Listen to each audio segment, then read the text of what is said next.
Hello students, here you have Ms. Jana, and in today's lesson we're going to continue and to learn about parts and functions of the digestive system.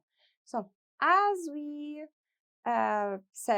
said, we have to set the objectives of today's lesson. So in today's lesson we're going to describe the functions of the mouth and the esophagus. Now here you have a brief looking on the digestive system: mouth, esophagus, stomach, and then small intestine food will go to the large intestine, and lastly to the rectum and to the last part, which is the anus.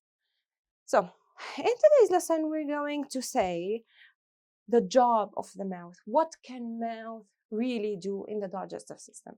Previously we said that digestion starts in the mouth, but how? Can you remember with me?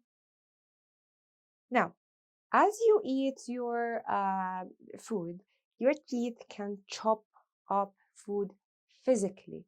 So you're actually breaking down the food using your teeth. You're cutting it into smaller pieces. Then you mix it with the saliva, which make the food moist, wet, and it softens the food, so it's easy to swallow. And then the saliva has some digestive juices. The saliva has digestive juices to start the digestion process. Now you swallowed the food. Where do you think the food can move next? What did we call the long tube that connects mouth and stomach? This tube is called esophagus. Yes, esophagus. Now, do you think it's just only a tube or a slide that the food can slide down to the stomach, or it has another job, do you think? Well, the esophagus, inside it we have muscles.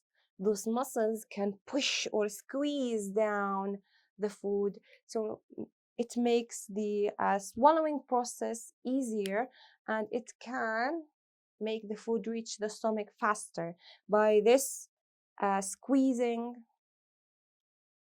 the contract and squeezing motion. It can make the food reach the stomach easier and faster. Now, did you know? Here we have a fun fact. If you are flipped upside down and they give you a cup of water to drink it, do you think water will reach your stomach if you're upside down? Well, the answer is yes.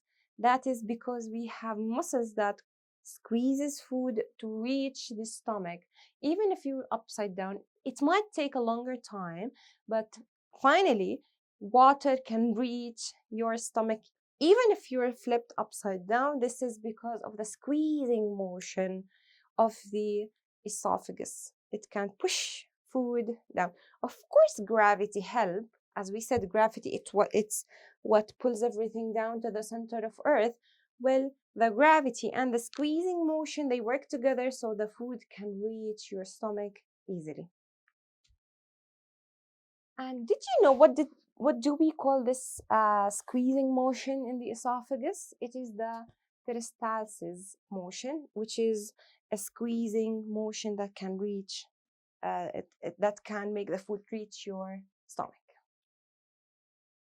Thank you so much, grade for today's lesson. I hope you enjoyed it. Inshallah, I'll see you next time.